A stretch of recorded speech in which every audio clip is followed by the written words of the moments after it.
একটা ভ্যালুয়েশন যখন করা হয় কোম্পানি, মানে কি ফ্যাক্টর থাকে যেটা কিন্তু একটা ভ্যালুয়েশনের উপরে ইম্প্যাক্ট ফেলে? ডেফিনেটলি তার বিজনেস মডেলটা ইজ ভেরি ইম্পর্টেন্ট। তো কোম্পানি ফর্মেশনটা কখন যে বুঝো যে আমার আসলে এখন কোম্পানি ফর্মেশনটা দরকার? ওরা যখন দেখলো যে বিজনেসটা আগাচ্ছে, কারণ ওদের একজন পার্টনারের উপর তার নামে কাগজপত্র করে যখন আগাচ্ছিল, তো যখন বিজনেসটা বড় হচ্ছিল তখন ফাইন্যান্সিয়াল ব্যাপারগুলো কিন্তু আরও ট্রান্সপারেন্ট হওয়া দরকার ছিল। একটা প্রশ্ন আছে, সেটা হচ্ছে গান আছে না একটা, যে টাকা পাখি, টাকা কি আসলেই পাখি? ভ্যাট এন্ড ট্যাক্স নিয়ে একটু কথা হচ্ছিল, এই ব্যাপারটা সেটা খুবই মানে মানুষের, সাধারণ মানুষ যখন কথা বলতে চায় মানে ভ্যাট এন্ড ট্যাক্সের, একটা হচ্ছে যে অধিকাংশের মাথার উপর দিয়ে যায়, আমার নিজেরও মাঝে মাঝে এটা মাথার উপর দিয়ে যায় ভ্যাট এন্ড ট্যাক্সের ব্যাপারটা। তুমি তো ট্যাক্স প্রোভাইড করো, রাইট? আমি ট্যাক্স দিই, ডেফিনেটলি ট্যাক্স দাও। তো ট্যাক্স কেন দাও তুমি? ট্যাক্সটা তো আসলে মানে গভর্নমেন্টকে দেওয়া হচ্ছে, কারণ আমার তো রাষ্ট্রীয় যেসব কর্মকাণ্ড আছে সেগুলো চালানোর জন্য তার ফান্ডিংটা লাগবে। তাহলে খরচ যেটা করব তাহলে সেটা তো নিশ্চয়ই একটা ইনকাম থাকতে হবে, রাইট? তো সেই ইনকামটার দেখা যাচ্ছে সোর্স হচ্ছে আমাদের ইনকাম ট্যাক্স। বিজনেসের ক্ষেত্রে এই ধরনের কি কি স্টেপ আছে যেগুলোর কারণে তার ট্যাক্সের জায়গা থেকে সে কিছুটা বেনিফিট পেতে পারে? বিজনেসের ক্ষেত্রে আসলে মানে ইন্ডিভিজুয়ালি যেমন তোমার হচ্ছে বিভিন্ন রকমের ডিপোজিট বা হচ্ছে সঞ্চয়পত্র, পার্টিকুলারলি আমি আমার এমপ্লয়ীদের জন্য লাইফ ইন্স্যুরেন্স করছি বা ব্যবস্থা রাখছে কোম্পানি থেকে, সেই ক্ষেত্রে দেখা যাবে যে সেটার কারণে আমার ট্যাক্সের ক্ষেত্রে আমি একটা বেনিফিট পেতে পারি। Is it true or false? So far I know সেটা হচ্ছে যে লাইক গ্র্যাচুইটির যে ব্যাপারটা বা পেনশন যে ব্যাপারগুলো আর কি। সো যে কোম্পানিগুলো এরকম ফান্ড ক্রিয়েট করে বা হচ্ছে এমপ্লয়ি ওয়েলফেয়ার জন্য যে ফান্ডগুলো ক্রিয়েট করে, সেই জায়গাটাতে একটা রিবেট বাই টাইপ কিছু পায়। রাইট। শার্ক ট্যাঙ্ক দেখা হয়? শার্ক ট্যাঙ্ক দেখা হয়। পেজ খুললে কি আমি একটা কোম্পানি হয়ে গেল, সিইও হয়ে গেলাম? বা আমার আসলে রাইট ওয়েতে কি করা উচিত? কারণ এরকম প্রচুর সিইও হয়, প্রচুর কোম্পানি ওপেন হয়, আবার বন্ধ হয়, হইতে সময় লাগে না। কোভিড টাইমটার পর থেকে, কোভিড টাইমটাতে আমরা যেটা দেখলাম যে ওই সময়ে মানুষ কিন্তু অনেক বেশি ইন্টারনেট ডিপেন্ডেন্ট হয়ে গেছে। সো মানুষজন কিন্তু তখন অনলাইনে পারচেজের যে ব্যাপারটা, তখন বেশ অভ্যস্ত হয়ে গেছে ব্যাপারটার সাথে। তো যেটা হয়েছে যে ওই সময়টাতে এপ কমার্স এবং ই কমার্সের ভালো একটা ডেভেলপমেন্ট হয়েছে। There was a boom back then. There was a boom.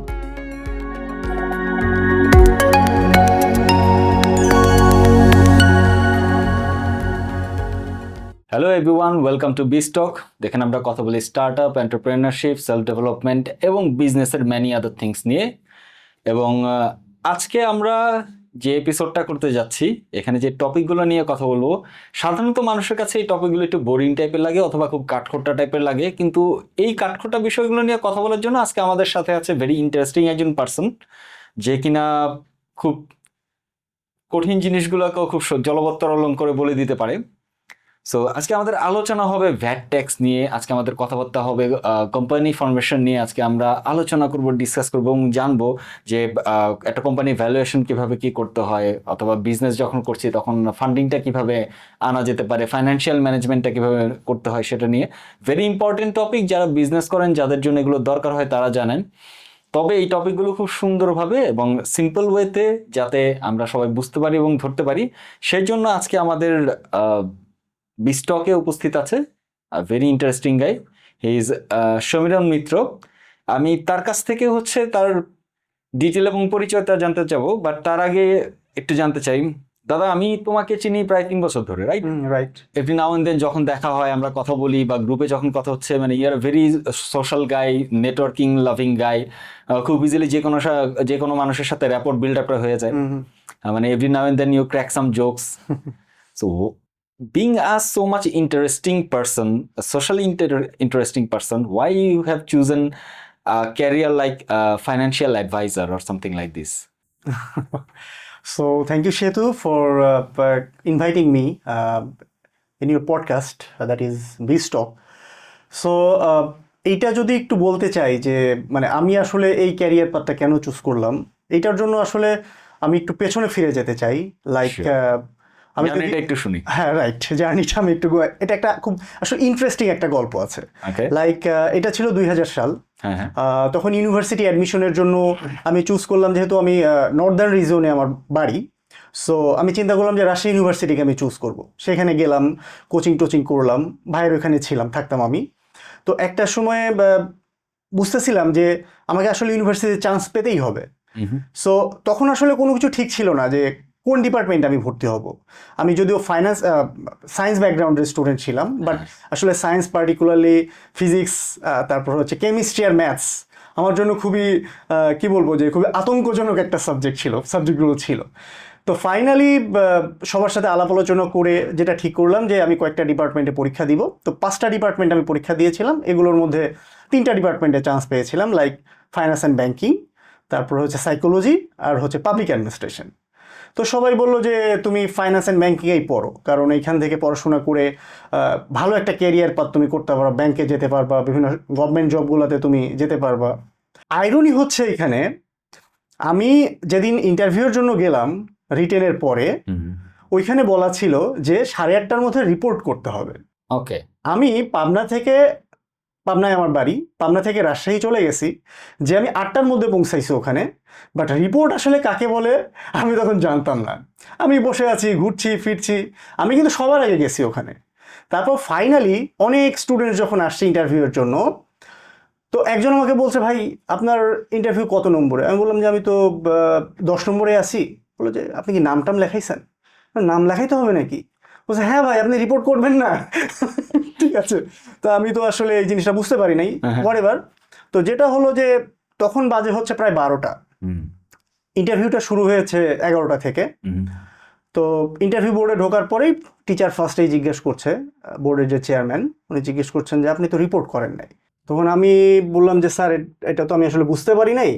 তো তখন উনি বলছেন যে আপনি ফাইন্যান্স অ্যান্ড ব্যাংকিং এখানে ভর্তি হতে যাচ্ছেন, কিন্তু রিপোর্ট কি কাকে বলে এটা আপনি জানেন না, কমিউনিকেশনটা কিভাবে করতে হয় আপনি জানেন না। ঠিক আছে, আপনাকে আমরা ওয়েটিং লিস্টে রাখলাম, যদি কেউ ভর্তি না হয় তখন আপনাকে আমরা নিব। তো ফাইনালি এইটা শুরুতেই বুম, আমার খুব মেজাজ খারাপ হয়ে গেল, কি ব্যাপার, আমি একটা জায়গায় চান্স পেলাম আর এরকম একটা, মানে আমি আমার প্রবলেমগুলো বুঝতে পারছিলাম না। যাই হোক, ফাইনালি আমি ঠিক করলাম যে এগুলো দরকার নেই। আর আমি যেহেতু এখানে প্রচুর ম্যাথসের ব্যাপার আছে, আমি ম্যাথস ভালো বুঝি না, আমি পাবলিক অ্যাডমিনিস্ট্রেশনে ভর্তি হই। তো পাবলিক অ্যাডমিনিস্ট্রেশনে ভর্তি হওয়ার পরে ওখানে মোটামুটি আগাচ্ছিলাম। 4th ইয়ারে ওঠার পরে একটা সময় মনে হলো যে আসলে আমি গভর্নমেন্ট জব করতে চাই না, এরকম একটা ইনার কল ভেতর থেকে পাচ্ছিলাম যে গভর্নমেন্ট জব আমি করতে চাই না, আমি লোকাল কর্পোরেটস বা ফরেন কর্পোরেটসে, আমি প্রাইভেট জবে আমার ক্যারিয়ারটাকে কি বলবো শুরু করতে চাই এবং মুভ করতে চাই। সেখানে গভর্নমেন্ট জবের সমস্যা কি ছিল? গভর্নমেন্ট জবে আসলে তো সবাই দৌড়াচ্ছে, আগেও ছিল অনেকটাই। এক্স্যাক্টলি, গভর্নমেন্ট জবে যে জিনিসটা আমি দেখতে পেলাম আসলে ওইখানে নানান রকমের বিষয় আছে, যে লাইক অনেক দিন সময় লাগে সেখানে, লাইক বিসিএস আমার কন্টেম্পোরারি যারা ছিল বা বড় ভাই যারা ছিল, বড় বোন যারা ছিল, বা ইউনিভার্সিটির সবার সাথে কথাবার্তা বলে যেটা দেখলাম যে এটা তো আসলে সার্টেন কোনো কিছু না, যে পরীক্ষা কতবার দিতে হচ্ছে সেটার কোনো ঠিক ঠিকানা নাই। আর আরেকটা জিনিস আসলে বুঝতে পারছিলাম যে চাকরি আসলে আমি খুঁজবো না, চাকরি আমাকে খুঁজবে। আমি এমনভাবে ক্যারিয়ারটাকে বিল্ড আপ করবো বা এমনভাবে পড়াশোনা করব যে আমি চাকরি খুঁজবো না, চাকরি আমাকে খুঁজবে। তো এইখান থেকে পাবলিক অ্যাডমিনিস্ট্রেশন থেকে আমি অনার্স মাস্টার্স কমপ্লিট করলাম। দেন আমার মনে হলো যে আমি যদি প্রাইভেট সেক্টরে জব করতে চাই, যে কোনো ব্যাংকে বা যে কোনো প্রাইভেট ইনস্টিটিউটে, তাহলে সেখানে ফাইন্যান্স বা ব্যাংকিংয়ের জায়গাতে ক্যারিয়ার করাটা বোধহয় ভালো হবে। আমি জানি না কি জন্য এই জিনিসটা আমার ভেতরে আসছিল। সো মনে হলো যে আইবিএতে আমি এমবিএ করবো। সো ঢাকায় এসে আমি সেভাবে করে প্রিপারেশন নেওয়া শুরু করলাম। এবং এখানে আর একটা ইন্টারেস্টিং ব্যাপার হচ্ছে, আমি যেখানে মেসে ছিলাম, আমার রুমমেট যে বড় ভাই, উনি আমাকে পরামর্শ দিলেন যে তুমি শুধু আইবিএর জন্য কেন ট্রাই করছো, তুমি যেভাবে পড়াশোনা করছো, যেভাবে প্রিপারেশন নিচ্ছ, তুমি কিন্তু ইজিলি বিআইবিএমে ভর্তি হতে পারো। আমি বললাম ভাই বিআইবিএমটা আবার কি জিনিস, এটা তো আমি আসলে কিছু জানিও না। তো আমি বললাম যে বিআইবিএম হচ্ছে Bangladesh institute of bank management. এটা হচ্ছে 2006-এ। ওকে, 2006, হ্যাঁ। সো মানে আমার পাবলিক অ্যাডমিনিস্ট্রেশন থেকে মাস্টার্স করে চলে এসেছি ঢাকায়। আচ্ছা, ওকে। সো এরপরে যেটা হলো, আমি ভাবলাম বিআইবিএম সম্পর্কে খোঁজ নেওয়া শুরু করলাম, এবং বিআইবিএমের ভাই ইয়েটা কি, সুবিধাটা কি। তো ভাই বললেন যে তুমি যেহেতু ক্যারিয়ার করতে চাচ্ছ প্রাইভেট সেক্টর এবং ব্যাংকগুলো খুব ভালো একটা জায়গা, বিআইবিএম থেকে এমবিএম যে গ্রাজুয়েশনটা, ওইটা যদি তুমি করো তাহলে ব্যাংকগুলোতে ডিরেক্ট এন্ট্রি হয়ে যায়। বললাম বাহ, ভালো ব্যাপার তো। মানে ওই তো সে আমি যেটা মাইন্ডসেট করছিলাম যে চাকরি আমাকে খুঁজে নিবে, ওইরকম যদি হয় তাহলে তো 2-2 4 হয়ে গেল। সো ফাইনালি যেটা হলো যে আমি আইবিএতে আর আসলে ওইভাবে করে গা লাগায় পরীক্ষা দিলাম না, বিআইবিএম পরীক্ষা দিলাম, ওইখানে চান্স হয়ে গেল, এমবিএমটা করে ফেললাম। একটু এর মাঝখানে ডিল করতে চাই, মানে কি মানে কোনো কি বিয়ে শাদীর তারা ছিল নাকি যে না ভাই গভর্নমেন্ট জবের মতো রিস্ক নেওয়া যাবে না, তাড়াতাড়ি আর কি জব টব দরকার? না, ঠিক ওরকম কিছু ছিল না, বাট আমার কাছে মনে হচ্ছিল যে ক্যারিয়ারটা আসলে একটু দ্রুত শুরু করা দরকার। ইউর ক্যারিয়ার ফোকাসড ফ্রম ইয়া আমি ক্যারিয়ার ফোকাস ছিলাম। তো ফাইনালি এমবিএমটা করে 3টা ব্যাংক আসলো আমাদের ক্যাম্পাসে, সেখান থেকে 3টা ব্যাংকেই আমার যথারীতি ইন্টারভিউ নিয়ে আর কি আমাদের মোটামুটি টপ 20 যারা ছিল সবার হয়ে গেল ব্যাংকগুলোতে। তো আমিও ক্যারিয়ারটা শুরু করলাম হচ্ছে ইউসিবি দিয়ে, ইউনাইটেড কমার্শিয়াল ব্যাংক। সো যেহেতু আমার এটা ফার্স্ট জব, ফার্স্ট আমার ক্যারিয়ারে একটা প্রথম ইনস্টিটিউট, সো আমি স্টিল কিন্তু ইউসিবিএল এর প্রতি একটা আমার ফ্যাসিনেশন কাজ করে, একটা ভালোবাসার জায়গায় কাজ করে। তো ওইখানে আসছিলাম, আসলে ওইখানে আসার পেছনে একটা কারণ ছিল।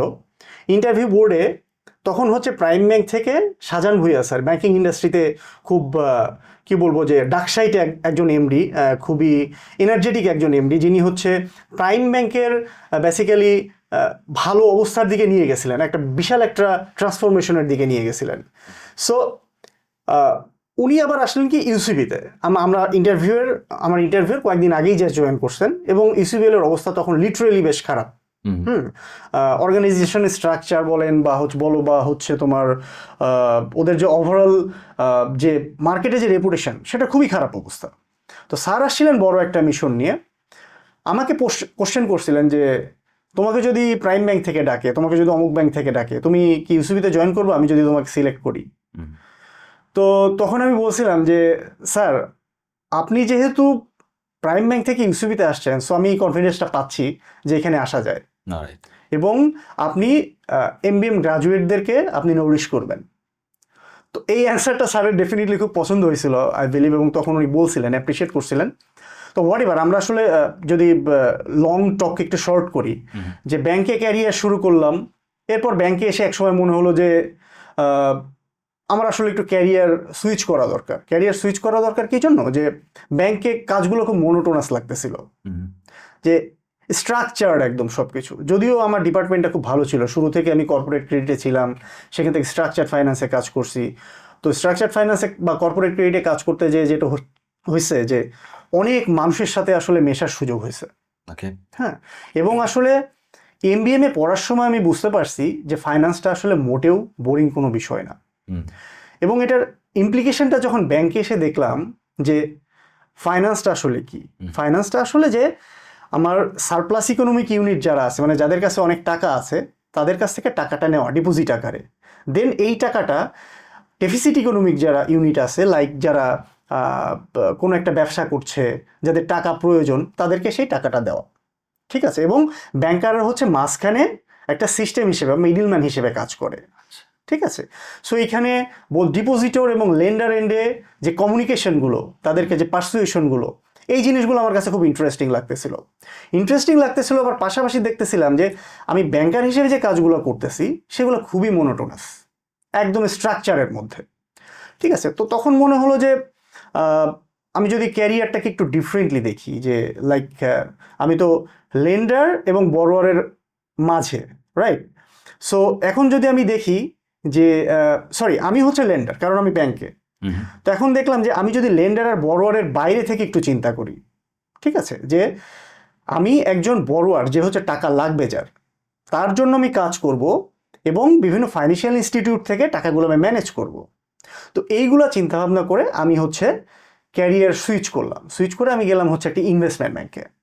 ঠিক আছে, তো ইনভেস্টমেন্ট ব্যাংকে যাওয়ার পরে ওইখানেও কাজ করলাম, বেশ ভালোই কাজ করতেছিলাম। তো ব্যাংক এবং ইনভেস্টমেন্ট ব্যাংক মিলিয়ে আমি যেটা দেখলাম যে সেখানে প্রায় ছোট বড় বিভিন্ন ধরনের কোম্পানি মিলে বা বিভিন্ন ইন্ডাস্ট্রি মিলে, লাইক ম্যানুফ্যাকচারিং, সার্ভিস, এর মধ্যে এনজিও ছিল, ব্যাংক ছিল, বিভিন্ন কি বলবো যে পাওয়ার কোম্পানি ছিল, পাওয়ার অ্যাজ ইন হচ্ছে যে যারা পাওয়ার প্রডিউস করে, ঠিক আছে, টেলিকম ছিল। তো এদের জন্য আমি ফরেন ডেট এবং লোকাল ডেট এগুলো মিলিয়ে প্রায় $300 মিলিয়ন মতো আমি একটা ডেট তাদের জন্য অ্যারেঞ্জ করতে পেরেছি। আমি হচ্ছে 20 বিলিয়ন টাকা এই ধরনের কোম্পানিগুলোর জন্য অ্যারেঞ্জ করতে পেরেছি। 20 বিলিয়ন? 20 billion, goodness. সো যেটা within what sort of span? এটা হচ্ছে আমি 2009 হচ্ছে ব্যাংকে ক্যারিয়ারটা শুরু করলাম, আর এরপরে হচ্ছে আমি 2013-তে গেলাম হচ্ছে ইনভেস্টমেন্ট ব্যাংকে, আচ্ছা, ওখানেও প্রায় 3 বছর ছিলাম। ওকে, সো সব মিলে 7-8 বছরের মতো হবে, ঠিক আছে, 7-8 বছরের মতো হবে। এই স্প্যানটার মধ্যে আমি এই জিনিসগুলো অ্যারেঞ্জ করলাম। তো একটা সময় এসে আসলে ফিল হইতেছিল যে ব্যাংক তো দেখলাম, ইনভেস্টমেন্ট ব্যাংক দেখলাম, এবার একটু লোকাল কর্পোরেটগুলোর টেস্ট মনে হয় নিতে হবে, দেখি কেমন হয়। আর আসলে ক্যারিয়ারের শুরু থেকেই আমি একটু এখন যেটা ফিল করি, তখন আসলে বুঝি নাই, এখন এসে ফিল করি যে নিজে থেকে কাজ করা, নিজে থেকে ডিসিশন নেওয়ার একটা আর্জ আমি ফিল করতাম। লাইক উপর থেকে কেউ চাপাই দিলে আমার সেটা ভালো লাগতো না, ঠিক আছে, আমি একটু ইন্ডিপেন্ডেন্টলি কাজ করতে চাইতাম। মানে লাইক রেগুলার ফরম্যাট বেস, মানে so much format base, you don't like exactly, আমি ওটা ঠিক পছন্দ করছিলাম নিজের না। মতো করে একটা বা ইনভেস্টমেন্ট ব্যাংকে এসে যেটা দেখলাম যে ওইখানে মিডনাইট পর্যন্ত কাজ করতে হইতেছে, ঠিক আছে, এই জিনিসগুলো আসলে আমার জন্য লাইফ অ্যান্ড ওয়ার্ক ব্যালেন্সটা খুব টাফ হয়ে যাচ্ছিল, ঠিক আছে। সো ফাইনালি এসে আমি লোকাল কর্পোরেটে সুইচ করলাম, এবং এইখানে এসে আসলে সত্যিকারের ইন্ডিপেন্ডেন্সটা আমি পাওয়া শুরু করলাম, যে আমি আমার নিজের মতো করে অনেক কিছু আমি এন্টারপ্রেনার যিনি আছেন, মানে কোম্পানির যিনি ওনার আছেন, তাকে আমি প্রপোজ করতে পারছি, আমি রিকমেন্ড করতে পারছি, আমি নিজের মতো করে ব্যাংক এবং নন ব্যাংক ফাইন্যান্সিয়াল ইনস্টিটিউশন বা ফরেন যেসব লেন্ডার আছে তাদের সাথে কমিউনিকেট করতে পারছি। পুরো স্ট্রাকচারিংটা তখন আমার হাতে চলে আসলো।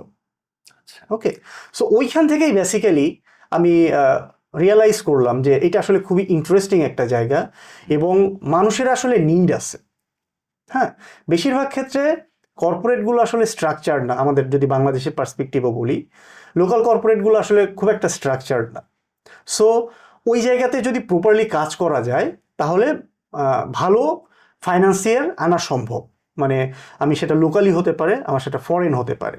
মানে যখন হচ্ছে ফাইন্যান্সিয়াল ব্যাংকিং, তাই তো, ফাইন্যান্সিয়াল ব্যাংক ইন্ডাস্ট্রিতে যখন থাকা, দেন আবার হচ্ছে ওইখান থেকে যখন লোকাল কর্পোরেটে আসা, মানে একটা টেবিলের মানে শিফটিং না, টেবিল টার্নিং, এক সময় হচ্ছে এই দিকে এখান থেকে হচ্ছে লোন দেওয়ার ব্যাপার করছে, তারা অ্যাপ্লাই করছে, আবার হচ্ছে পরবর্তীতে আবার ওই পাশে চলে যায়, ওই পাশ থেকে আবার এই পাশটাকে দেখা, রাইট, তাই না? আমি ছিলাম লেন্ডার, তারপর হচ্ছে লেন্ডার আর বড়োয়ারের মাঝখানে এটা হচ্ছে ইনভেস্টমেন্ট ব্যাংক, দেন আমি চলে গেলাম বড়োয়ার সাইডে। আচ্ছা, ঠিক আছে, এবং এইখান থেকে আসলে আমার কাছে মনে হলো যে কনসালটেন্সির আসলে ভালো একটা সুযোগ আছে, পার্টিকুলারলি ফাইন্যান্সের জায়গাটাতে, যেহেতু আমি ব্যাংক দেখলাম, আমি ইনভেস্টমেন্ট দেখলাম, মানে ফাইন্যান্সিংগুলো কিভাবে কাজ করে সেটা দেখলাম, এবং বড়োয়ারের এন্ডে যে নিডগুলো সেগুলো আমি দেখলাম। দেখার পরে পুরো জিনিসটা আমি কিন্তু মার্জ করতে পারছি, এবং এই জায়গাটাতে আমি ভালো একটা কনসালটেন্সির একটা কি বলবো যে সুযোগ তৈরি হয়েছে, এবং সোফার কিন্তু বেশ কিছু জায়গায় আমি কনসালটেন্সি সার্ভিসটা প্রোভাইড করতে পারছি। গ্রেট। যখন হচ্ছে ইনভেস্টমেন্ট ফাইন্যান্স ব্যাংকিং এ থাকা ছিল, তখনকার কোন একটা রিমার্কেবল প্রজেক্ট, এন্ড দেন যখন আবার লোকাল কর্পোরেটে আসা, তখনকার ফাইন্যান্সিয়াল রিলেটেড মানে কোন একটা remarkable something if you want to mention.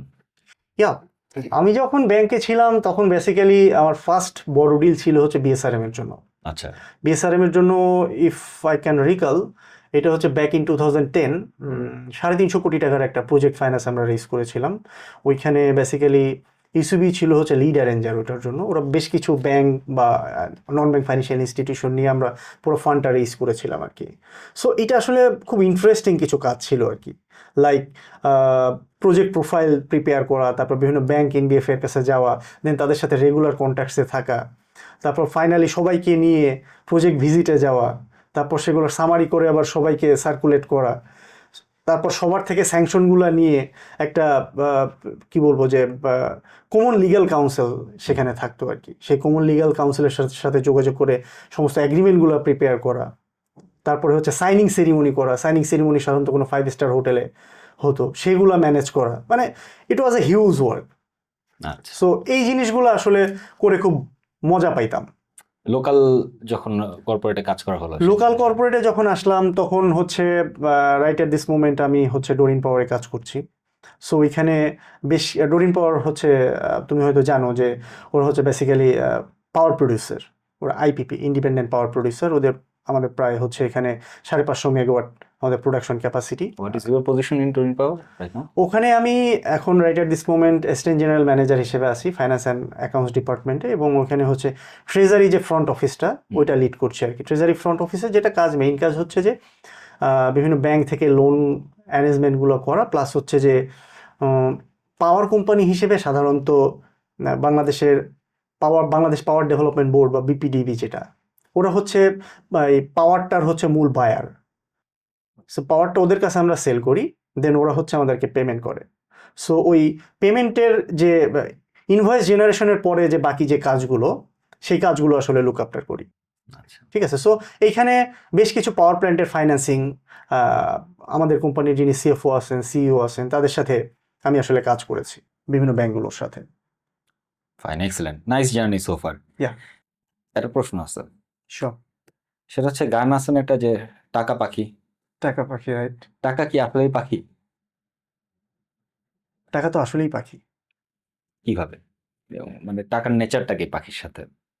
টাকার নেচার হচ্ছে যে আহ, আসলে আমাদের সমাজে একটা মিথ আছে না যে টাকা নিয়ে বেশি কথা বলা যাবে না, হ্যাঁ, হ্যাঁ, টাকা কিন্তু খুব বড় একটা শত্রু, হ্যাঁ। টাকা বেশি ইনকাম হয়ে গেলে কিন্তু জীবনটা টাকা একদম জিনিসটা বরবাদ হয়ে খারাপ। যাবে, হ্যাঁ, টাকা নিয়ে খুব বেশি এলোমেলো চিন্তা করা যাবে না, এটা জীবনকে বরবাদ করে দিবে, হ্যাঁ। টাকা গোলাম বানায় ফেলবে, টাকা গোলাম বানায় ফেলবে, মানে একটা খুব বিভীষিকাময় একটা কনসেপ্ট কিন্তু। সো মানে এরকম কিছু মিথ বা খুব ভ্রান্ত কিছু ধারণা আমাদের সমাজে কিন্তু প্রচলিত আছে, পার্টিকুলারলি যারা হচ্ছে আহ, কি বলবো, যে মিডিল ইনকাম যে গ্রুপটা, ঠিক আছে, এই গ্রুপের বাবা মায়েদের মধ্যে কিন্তু ছোটবেলা থেকেই একটা জিনিস শেখানো হয় যে টাকা পয়সা নিয়ে খুব বেশি কথাবার্তা বলবা না, যা আছে সেটা নিয়ে সন্তুষ্ট থাকবা, আহ, এর বাইরে কিন্তু ভাবা যাবে না। লাইক এখানে আমি একটা ইন্টারেস্টিং স্টোরি শেয়ার করতে চাই, সেটা হচ্ছে আমি যখন অনার্স থার্ড ইয়ারের শেষের দিকে বা ফোর্থ ইয়ারে পড়ি, তখন একবার এক ভ্যাকেশনে বাসায় আসছি তো কোনো একটা কারণে আমার হয়তো মন খারাপ বা কিছু একটা, তো বাবা ব্যাপারটা খেয়াল করছেন, বাবা ভাবছেন যে আমি মনে হয় ফোর্থ ইয়ার শেষ হয়ে যাবে, এখন ক্যারিয়ার কি করবে এগুলো নিয়ে বোধহয় টেনশনে আছে। তো আমাকে বলতেছে, আরে বেটা তুমি এত চিন্তা করতেছো কেন, তুমি প্রাইমারি স্কুলে পরীক্ষা দিবা, প্রাইমারি স্কুলের টিচার হয়ে যাবা, এটা তো কোনো বিগ ডিল না। হুম। তো জিনিসটা আসলে এবং বলতেছে যে টাকা পয়সা কিন্তু জীবনে খুব বেশি দরকার নেই, বুঝছো, এই দেখুন আমি এখানে ক্যাশিয়ারের জব করি, এই তো চলে যাইতেছে, তো আমরা তো আসি তো। তো আমার কাছে কিন্তু তখন আসলে মনে হয়েছে যে আমরা যেভাবে আসি এর চাইতে মনে হয় আরো ভালো থাকা সম্ভব ছিল, ঠিক আছে। তো এই জিনিসটা ভাবতে ভাবতেই আসলে ওই যে যেটা আমি শেয়ার করলাম শুরুতে যে আমি আসলে সরকারি চাকরি করতে চাই না বা চাকরির পেছনে আমি ঘুরতে চাই না, আমি এমনভাবে নিজেকে প্রিপেয়ার করবো যেন চাকরি আমাকে খুঁজে নেয়। সো সেইখান থেকেই ওইটাও আর একটা জিনিস ছিল যে why I chose the private job or the private sector. আমার কাছে মনে হয়েছিল যে প্রাইভেট জব করলে ক্যারিয়ারের অ্যাডভান্সমেন্টটা ভালো হবে, আমি যদি ভালো মতন নিজেকে প্রুভ করতে পারি তাহলে ওখানে ক্যারিয়ারের অ্যাডভান্সমেন্টটা খুব দ্রুত হবে এবং এখানে স্যালারি বা অন্যান্য জিনিসগুলা ইম্প্যাক্ট করবে প্রমোশনের সাথে সাথে। তো পরবর্তীতে অবশ্য আমি যেটা দেখলাম যে আসলে জব, সেটা what ever it is private or government, এটা আসলে খুব লিমিটেড একটা জিনিস। টাকা তুমি সারা মাস কঠোর পরিশ্রম করে যাও, সারা মাস তুমি তোমার সর্বোচ্চটা দিয়ে দাও, 200%, 500% দাও, কিন্তু তোমার স্যালারি কিন্তু সেই ফিক্সড, সেইখানেও কিন্তু টাকার ব্যাপারটা চলে আসে। সো মানে আমরা যদি এই জায়গাটাতে একটু ডিফারেন্টলি চিন্তা করি যে যে হোয়াই অনলি জব, এর বাইরে কি আর কোনো কিছু করা যায় না, যে লাইক আমি যদি কনসালটেন্সির পয়েন্ট অফ ভিউ থেকে বলি যে কোন একটা কোম্পানি তার বিজনেস স্টার্ট করবে, তার বড় একটা প্রজেক্ট আছে, তখন সেই প্রজেক্ট ফাইন্যান্সিং তার লাগবে, কিন্তু সে আসলে জানে না রাইট ওয়েটা কি। আমি যদি তাকে সেখানে রাইট ওয়েটা দেখাই দিতে পারি এবং সেটাই সেই তার প্রয়োজনীয় ফান্ডটাকে যদি আমি অ্যারেঞ্জ করে দিতে পারি, তাহলে কিন্তু সেখান থেকে একটা ফি জেনারেট করা সম্ভব, ঠিক আছে, apart from my fixed income, right. So এইখান থেকে একটা সময় মনে হচ্ছে যে business might be my path, final path. কারণ আমি তো ব্যাংক দেখলাম, আমি ইনভেস্টমেন্ট ব্যাংক দেখলাম, আমি হচ্ছে লোকাল কর্পোরেট দেখলাম। তো যেহেতু সব কিছুই আমার জানা হয়েছে, বুঝতেছি, এবং মজার ব্যাপার হচ্ছে যে পাশাপাশি এই ফাইন্যান্সিংগুলোর জন্য যে রেগুলেটরি অথরিটিগুলো আছে, লাইক ব্যাংকের জন্য বাংলাদেশ ব্যাংক, তারপরে হচ্ছে ইনভেস্টমেন্ট ব্যাংকের জন্য হচ্ছে সিকিউরিটিজ অ্যান্ড এক্সচেঞ্জ কমিশন, তারপরে হচ্ছে এর পাশাপাশি এখন আমি যে লোকাল কর্পোরেটে আছি এখানে BPDB, Bangladesh power development board, বা মিনিস্ট্রি, এনবিআর, বা Bangladesh investment development authority, BIDA, এই জায়গাগুলোতে ওয়ার্কিং ডাইনামিক্সগুলো কেমন, যেহেতু আমি মানুষের সাথে মিশতে কথা বলতে পছন্দ করি, সো যেটা হচ্ছে যে খুব সহজেই র্যাপোটা বিল্ড আপ করে ফেলতে পারি। তো তো এই জায়গাগুলোর ওয়ার্কিং ডাইনামিক্সগুলো বোঝার কারণে যেটা হয়েছে যে যে কোনো লোকাল কর্পোরেট সে তো বুঝতেছে না আসলে, বা তার হয়তো জানা নাই যে জিনিসগুলো কিভাবে ওইখানে করা উচিত, কিভাবে আগানো উচিত, অ্যাপ্রোচ করা উচিত, কিভাবে ফাইলগুলোর মুভমেন্ট হয়। সো এই জায়গাগুলোতে যখন আমি আমার ভ্যালিডেশনগুলো দিতে পারি, ঠিক আছে, মানুষের একটা জিনিস বুঝতে পারছি যে মানুষের প্রবলেম সলিউশনটাই হচ্ছে আসলে বিজনেসের মূল কথা। রাইট। সো আমরা আসলে ছিলাম হচ্ছে টাকার জায়গাতে। সো টাকাটা আসলে খুবই ইম্পর্টেন্ট লাইফে। টাকাটা মানে মানুষ বলে যে সুখে থাকার জন্য টাকার প্রয়োজন নেই, কিন্তু এটা আসলে ভ্রান্ত ধারণা। সুখে থাকার জন্য টাকা লাগবে না, কিন্তু কথা হচ্ছে যে আমি যে জিনিসটা চাই এখন, লাইক আমার এখন মনে হইতেছে যে আমার যদি একটা ভালো একটা কম্পিউটার থাকতো, বা আমার যদি একটা ভালো ড্রেস থাকতো, আমার যদি একটা ভালো মোবাইল থাকতো, অথবা টাঙ্গুয়ার হাওর যে আমি যদি এখন যে রাইট টাঙ্গুয়ার হাওরে কাছাকাছি গেলে পকেটে তো পাত্তি এক্স্যাক্টলি পকেটে তো পাত্তি থাকতে হবে। সেই যে মিমগুলো যেগুলো দেখি, exactly this could be me, এইখানে আবার পাত্তি নাই। রাইট, এইখানে আবার আরেকটা জিনিস দেখলাম যে যেহেতু লোকাল কর্পোরেটে কাজ করছি, প্লাস বেশ কিছু বড় বড় কর্পোরেটদের সাথে বা গ্রোয়িং এসএমইদের সাথে কাজ করার সুযোগ হয়েছে।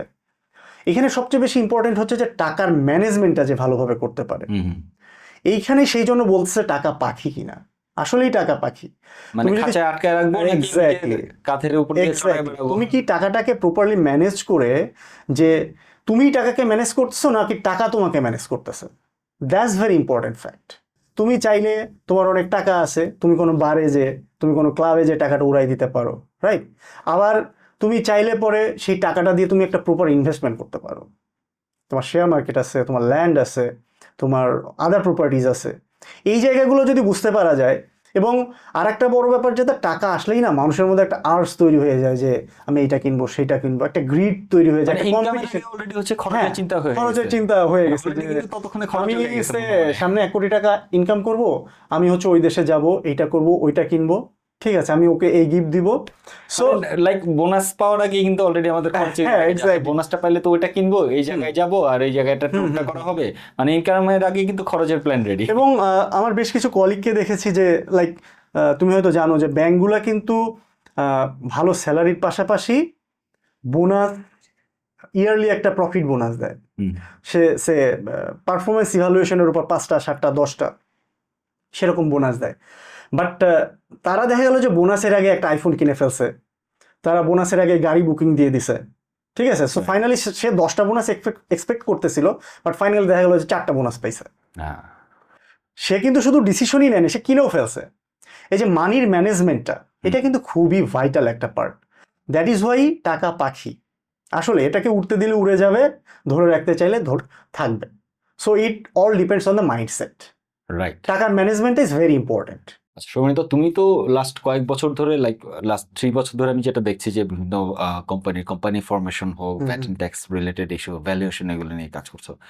একটু এই জায়গাগুলোতে যদি আসি, কোম্পানি ফরমেশন বা এই জায়গাটাতে, আচ্ছা কোম্পানি ফরমেশন আসলে বা এই বিজনেস যে একটা করবে, সেটা আসলে মানে টাইপগুলা কি কি, এবং আসলে মানে কে কখন বুঝবে যে আমার কোন ধরনের কোম্পানি ফরমেশনটা দরকার, বা একটা স্টার্ট করার জন্য এক এক মানুষ এক এক ভাবে শুরু করে।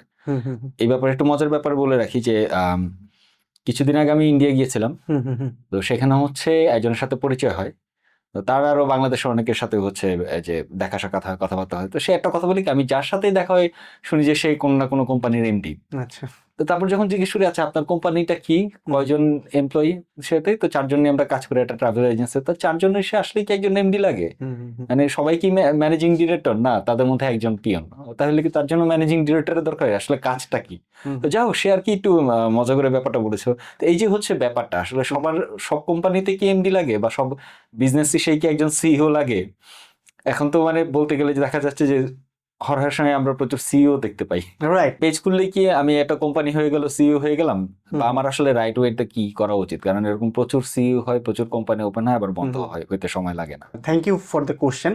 এটা আসলে এই ব্যাপারটা আমরা আসলে দেখতেছি হচ্ছে যে কোভিড টাইমটার পর থেকে, কোভিড টাইমটাতে আমরা যেটা দেখলাম যে ওই সময়ে মানুষ কিন্তু অনেক বেশি ইন্টারনেট ডিপেন্ডেন্ট হয়ে গেছে, রাইট। যেহেতু বেশিরভাগ সময়টাই ঘরে থাকতে হতো, সো মানুষজন কিন্তু তখন অনলাইনে পারচেজের যে ব্যাপারটা তখন বেশ অভ্যস্ত হয়ে গেছে ব্যাপারটার সাথে। তো যেটা হয়েছে যে ওই সময়টাতে এপ কমার্স এবং ই কমার্সের ভালো একটা ডেভেলপমেন্ট হয়েছে, There was a boom back then. দেওয়ার এজ এ বুম। সো ওইখানে যেটা হচ্ছে যে খুবই ইজি একটা প্রসেস যে আমার শুধুমাত্র ফেসবুকে একটা পেজ থাকলেই আমি সেখানে আমি আমার কোনো প্রোডাক্ট বা আমার কোনো সার্ভিস আমি সেখানে প্রমোট করতে পারছি, Right. ঠিক আছে। ইভেন আমারও কিন্তু এটা একটা পার্সোনাল এক্সপিরিয়েন্স আছে, আই বিলিভ তোমারও আছে। আমরা আমরা শুরু থেকে আলাপ করছিলাম যে Right. তুমি বইবাড়ি নামে একটা ভেঞ্চার শুরু করছিলা, তারপরে আমি হচ্ছে ডক্টর ডিজিটাল নামে একটা উদ্যোগ শুরু করছিলাম যে একটা ফেসবুক পেজ খুলে নিয়ে সেখানে হচ্ছে আমার ভাই ব্রাদার্স যারা পরিচিত ডক্টর আছে তাদের সার্ভিসগুলো এখানে অ্যাড করে এটা হচ্ছে মানুষদের কাছে প্রমোট করতাম এবং বেশ ভালোই একটা রেভিনিউ স্ট্রিম ছিল সেটা, hmm hmm. Apart from the regular job. তো ওইটাই আর কি যে তখন কিন্তু আমি নিজেকে বলতাম যে সিইও অফ ডক্টর ডিজিটাল। যদিও কেউ নাই যে আই এম দ্য ওনার, মানে আমি Customer এভরিথিং care, আর কি, everything. কাস্টমার কেয়ার থেকে শুরু করে এভরিথিং এভরিথিং। ওকে, সো আসলে এপ কমার্স আর ই কমার্সের বুমিংটা মানুষের মধ্যে ওইরকম একটা জায়গা তৈরি করছে যে হ্যাঁ আমি একটা বিজনেস বা আমি একটা এন্টিটিকে ওন করতেছি। সো আমি যখন একটা কিছু ওন করতেছি যে আই এম সামথিং, আমি এই পুরো বিজনেসটাকে ম্যানেজ করতেছি, এখানে আর ডিরেক্টর থাকুক না থাকুক নিজেকে ম্যানেজিং ডিরেক্টর ওইখানে বলতেছি, বা আমি বলতেছি I am the chief executive officer, CEO, executing the whole things of the business. Okay, so আসলে Literally executing. Literally literally executing, right. Facebook page বা আমি যদি ফেসবুক পেজটাকেই ধরি যে বিজনেসের একটা মিডিয়াম স্টার্ট, তো ফেসবুক পেজ পেজ দিয়ে যে বিজনেসটা সেটা কিন্তু লিগ্যাল কোনো ফর্ম নাই ওটার। লিগ্যাল ফর্ম অ্যাজ ইন হচ্ছে যে আমি যে ল্যান্ডে বা যে দেশে আমি হচ্ছে বিজনেসটা করতেছি সেইখানকার অথরিটি থেকে আমার কোনো পারমিশন নেওয়া আছে কিনা, বা আমার বিজনেসের ব্যাপারগুলো সেখানে রেজিস্টার্ড কিনা তার কোনো অথরিটির সাথে, এই জিনিসগুলো যতক্ষণ না হচ্ছে ততক্ষণ পর্যন্ত কিন্তু আমরা ওই এমডি সিও বা ওইরকম জিনিসপত্র বলা গেলেও জিনিসগুলোর কিন্তু লিগ্যাল কোনো ভ্যালিডিটি থাকছে না। প্রায় সময় এটা দেখা যেত যে মানে ওই কোভিডের পরবর্তী একটা সময় যে অনেক বিজনেসই একটা পর্যায়ে যে তারা নানা রকমের হচ্ছে লিগ্যাল চ্যালেঞ্জের মতো লিগ্যাল চ্যালেঞ্জ, ভোক্তা অধিদপ্তর হয়তো আসছে, বিএসটিএ থেকে আসছে, অনেকে এসে কিন্তু তাদেরকে রেড করছে, কোনো এটা বন্ধ করে দিচ্ছে because there was a lack of legal documents and মানে ওইটা ফরম্যাট করার ব্যাপারটা, ওইটাই একটু যে মানে কিভাবে আসলে তারা শুরুটা Exactly. করতে পারে এই জিনিসটা এবং Exactly. তারপরে স্টেপগুলা। Thank you. সো যেটা হচ্ছে যে বিজনেস তো আসলে একটা কনসেপ্ট দিয়ে শুরু হয়, রাইট? যে সে ফর এক্সাম্পল তোমার যে বইবাড়ি যে উদ্যোগটা ছিল সেখানে তুমি চাচ্ছিলা যে যারা আসলে চাকরির প্রিপারেশন নিতে চায় তারা ভালো যে গাইডগুলো, সেই গাইডগুলো হয়তো তাদের স্কারসিটি আছে, অনেক সময় পাচ্ছে না, কোনটা আসলে রাইট ওয়ে হতে পারে, রাইট গাইড হতে পারে সেই বিষয়ে তাদের অ্যাওয়ারনেসের অভাব আছে, সময়ের অভাব, সময়ের অভাব। হ্যাঁ হ্যাঁ, রাইট। সো তুমি ওই জায়গাটাতে তাদের এই প্রবলেমটাকে তুমি কি করলা, অ্যাড্রেস করলা। তুমি তোমার বইবাড়ির মাধ্যমে বিভিন্ন রকম কন্টেন্ট দিয়ে তাদেরকে বললা যে I am the solution, right, বা বইবাড়ি ইজ দ্য সলিউশন। তুমি তাদেরকে অফার করলা, তারা কিন্তু আসলো, তুমি বইগুলা দিলা। এটা ছিল তোমার কনসেপ্ট। এই কনসেপ্টটা তুমি ফেসবুক পেজ ওপেন করে সেটা তুমি কনসেপ্টটাকে বিজনেসে কনভার্ট করলা, right? But the thing is যে এই যে বিজনেসটা তুমি করতেছো তোমার কিন্তু কোনো পারমিশন নাই। তুমি যখনই কোনো একটা কিছু করবা দেশে, মানে লাইক বিজনেস যখন করবা, তখন কিন্তু একটা মিনিমাম একটা পারমিশনের প্রয়োজন হয়, সেটা হচ্ছে ট্রেড লাইসেন্স। আচ্ছা, ঠিক আছে? তো মিনিমালি যদি তুমি ট্রেড লাইসেন্স দিয়ে শুরু করো তাহলে তুমি এটাকে সোল প্রোপ্রাইটরশিপ বিজনেস হিসেবে স্টার্ট করতে পারো বলে বলা যায়। সোল প্রোপ্রাইটরশিপ মানে হচ্ছে যে নিজেই যেখানে মালিক, একজনই যেখানে মালিক। আচ্ছা, ঠিক আছে? এটা হচ্ছে সিম্পলি সিটি কর্পোরেশন থেকে বা পৌরসভা থেকে একটা ট্রেড লাইসেন্স করে নিলেই সেটা কিন্তু হয়ে যায়।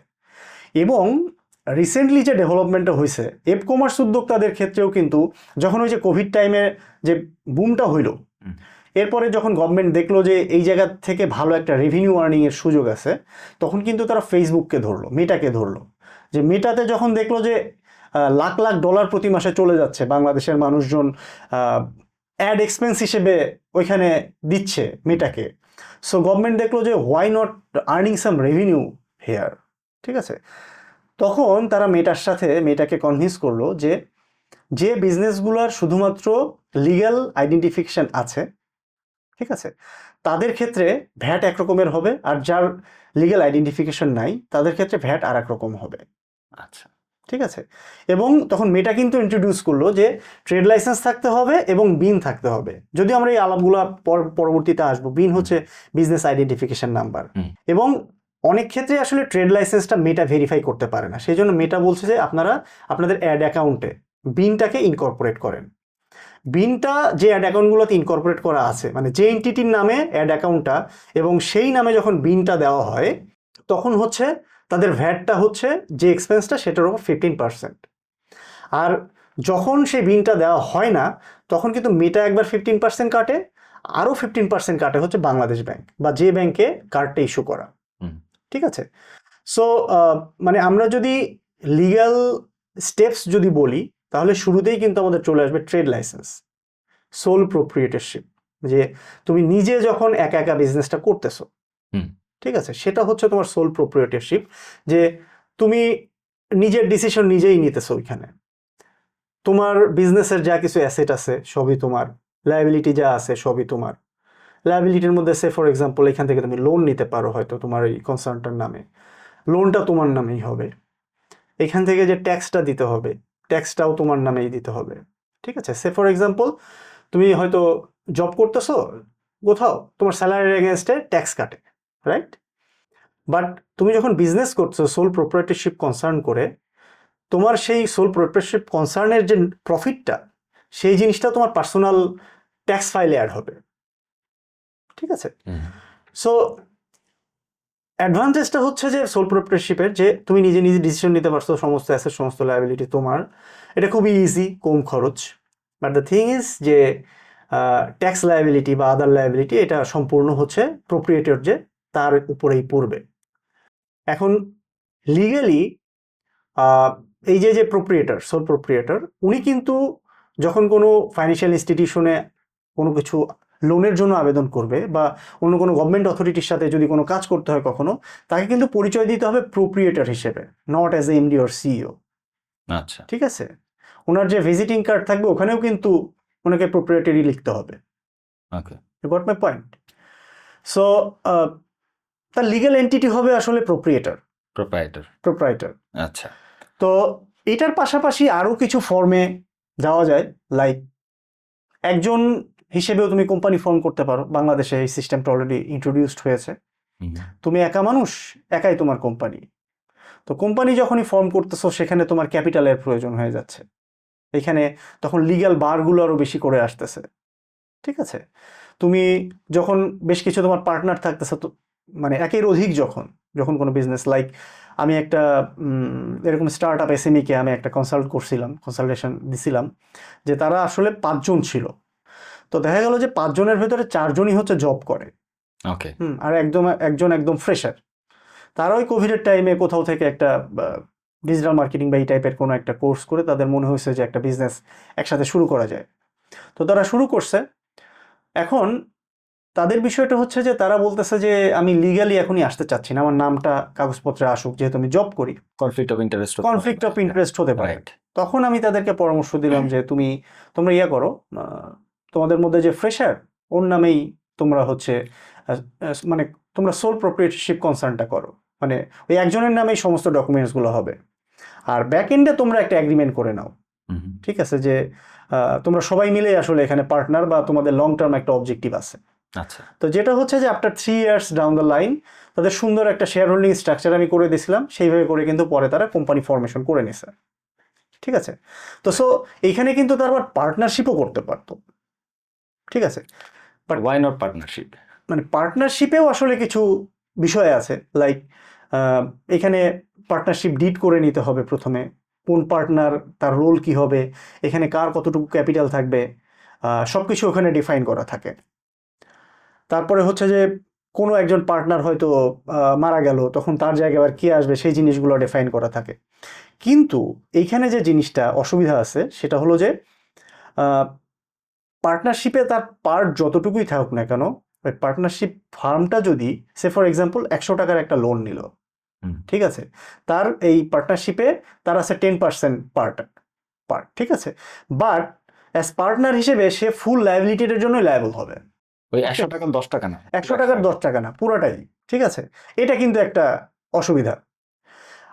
এরপরে আর একটা অসুবিধা আছে যে পার্টনারশিপ ডিডটা করে ওইটা যদি register of joint stock and company, যেটা আরজিএসসি বলে, আরজিএসসিতে যদি তারা রেজিস্ট্রেশন যদি না করে, তাহলে ফার্দার যদি কোনো লিগ্যাল ইস্যু আসে, লাইক পার্টনারদের মধ্যে কোনো একটা ঝামেলা হয়েছে, কেউ কারোর এগেনস্টে সু করতে চায়, ঠিক আছে, ওই জিনিসগুলো তখন কিন্তু তারা এন্টাইটেল হবে না। ঠিক আছে, সো এইগুলো কিছু প্রোজ অ্যান্ড কনস আছে।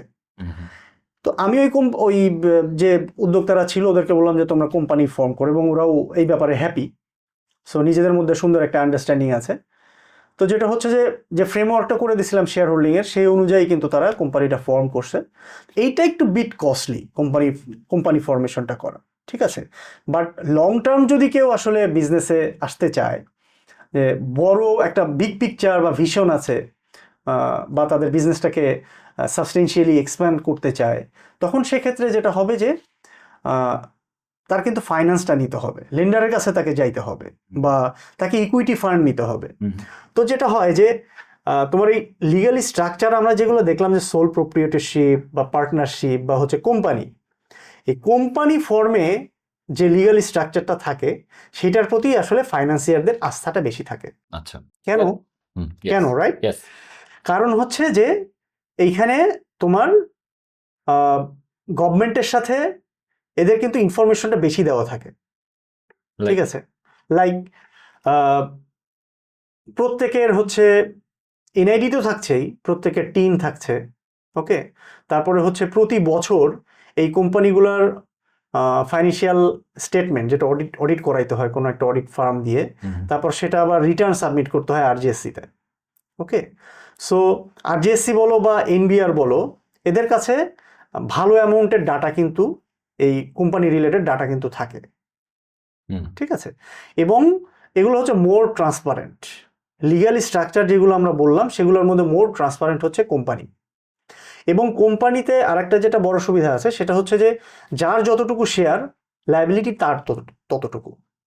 এইখানে কোম্পানির নামে যে লোনটা, সে 100 টাকা যদি লোন নেয়, ওই লোনটা কিন্তু কোম্পানির লায়াবিলিটি। আর সে ফর এক্সাম্পল যখন কোনো তোমার ডিরেক্টর, যার 20% বা 10% শেয়ার আছে, তার কিন্তু 10 টাকা বা 20 টাকা সমপরিমাণ লোনের জন্য সে লায়াবল হবে ওইখানে। এরকম অনেকগুলো প্রস অ্যান্ড কনস আছে। তো সেগুলোর মধ্যে আসলে যারা বিজনেসটা শুরু করতে চাচ্ছে, যাদের আসলে সেরকম ক্যাপিটাল নাই, যারা একটু সহজ করতে চায়, জিনিসগুলো সহজভাবে ভাবতে চায়, সো তারা ইনিশিয়ালি ফেসবুক পেজ, যদি অনলাইন বিজনেস হয় ফেসবুক পেজ খুলুক। বাট আমি প্রপোজ করব, বা আমার রিকমেন্ডেশন থাকবে যে সোল প্রোপ্রাইটরশিপ হিসেবে তার একটা ট্রেড লাইসেন্স করে নেওয়া উচিত। এরপর ধীরে ধীরে যদি ব্যবসার ব্যাপ্তি বাড়তে থাকে, সে পার্টনার নিতে পারে, পার্টনারশিপ ডিড করে পার্টনারশিপ ফার্ম করতে পারে, অথবা সে কোম্পানি ফরমেশনে যেতে পারে যখন বিজনেসটা বুম করে বা বুমের দিকে যায়। ধরলাম যে একজন সে তার নিজের মতো করে বিজনেস শুরু করলো, বাট তারপর তার ফার্দার ইনভেস্টমেন্টের দরকার হলো, সেজন বিজনেস পার্টনার নিল, এক বা একাধিকও হতে পারে। তার আসলে কি তখন পার্টনারশিপে যাওয়া দরকার? আর আসলে কোম্পানি ফর্মেশনটা কখন যে বুঝো যে আমার আসলে এখন কোম্পানি ফর্মেশনটা দরকার? বা ওই যে যাদের কথা বললো যে 5 জন, তাদের একজনকে দিয়ে তারা ওনারশিপ করলো, তা পার্টনারশিপ আর যায় না, কখন তারা মনে হলো যে আসলে আমি এখন কোম্পানি ফর্মেশনে চলে যাই? আচ্ছা, it's a good question. Like আমরা যেটা সোল প্রোপ্রাইটরশিপ যেটা বলছিলাম, যে সে ফর এক্সাম্পল তুমি যে বিজনেসটা করতেছিলা, যে বই বাড়ি, ঠিক আছে, এইটা হয়তো ফ্লারিশ করতেছে, বুম করতেছে, তোমার কাছে মনে হলো যে এটাকে যদি আমি বিভিন্ন দিকে এক্সপ্যান্ড করতে চাই, তাহলে আমার কিছু ফাইন্যান্স প্রয়োজন। আমি ব্যাংকে যাব না, আমি অমুকের কাছ থেকে আমি টাকাগুলো নিব। হ্যাঁ, তুমি সেটা তোমার আত্মীয় স্বজন, বন্ধু বান্ধবের থেকে নিতে পারো, বাট লিগ্যাল চ্যানেলে যদি ভালো রকমের ফাইন্যান্সিয়ারের কাছে যেতে চাও, তখন কিন্তু তোমাকে বলবে যে আমার পার্টিসিপেশন কই, এখানে আমার শেয়ার কই। আচ্ছা, ঠিক আছে। সো সেইটা একটা বিষয়। প্লাস যে ভ্যালুয়েশনের যে ব্যাপারটা, কোম্পানি যখন তোমার কোম্পানির আসলে ভ্যালু কত, কারণ সোল প্রোপ্রাইটরশিপের ক্ষেত্রে বা পার্টনারশিপের ক্ষেত্রে ওইখানে কোম্পানি কিন্তু আলাদা কোনো এন্টিটি না, মানে যে বিজনেসটা সেটা কিন্তু আলাদা কোনো এন্টিটি না। বাট কোম্পানি যখন করতেছো, কোম্পানিতে বিজনেসটাই একটা এন্টিটি। আচ্ছা, ঠিক আছে।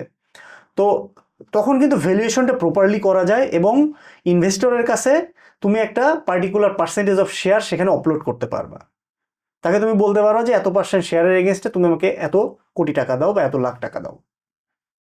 ওকে, সো মানে আমি যে 5 জন যে এন্টারপ্রেনারের কথা বলছিলাম, ওরা যখন দেখলো যে বিজনেসটা আগাচ্ছে, কারণ ওদের একজন পার্টনারের উপর তার নামে কাগজপত্র করে যখন আগাচ্ছিল, তো যখন বিজনেসটা বড় হচ্ছিল তখন ফাইন্যান্সিয়াল ব্যাপারগুলো কিন্তু আরও ট্রান্সপারেন্ট হওয়া দরকার ছিল।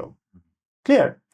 সো ওই ট্রান্সপারেন্সির পয়েন্ট অফ ভিউ থেকেই তারপরে দেখলো যে ওই বাকি যে 4 জন তারাও আস্তে আস্তে জব কুইট করতে থাকলো, যে এখন তো টাকা পয়সা আর্নিং হইতেছে, এখন আমার এইখান থেকে আসলে আমার রুটি রুজিটা আসা উচিত ফুল টাইম। হ্যাঁ, আমি যদি এখানে ফুল টাইম হই তাহলে আমার বিজনেসটাও ভালো হবে, আর আমি এখান থেকে আরও মানি জেনারেট করতে পারবো।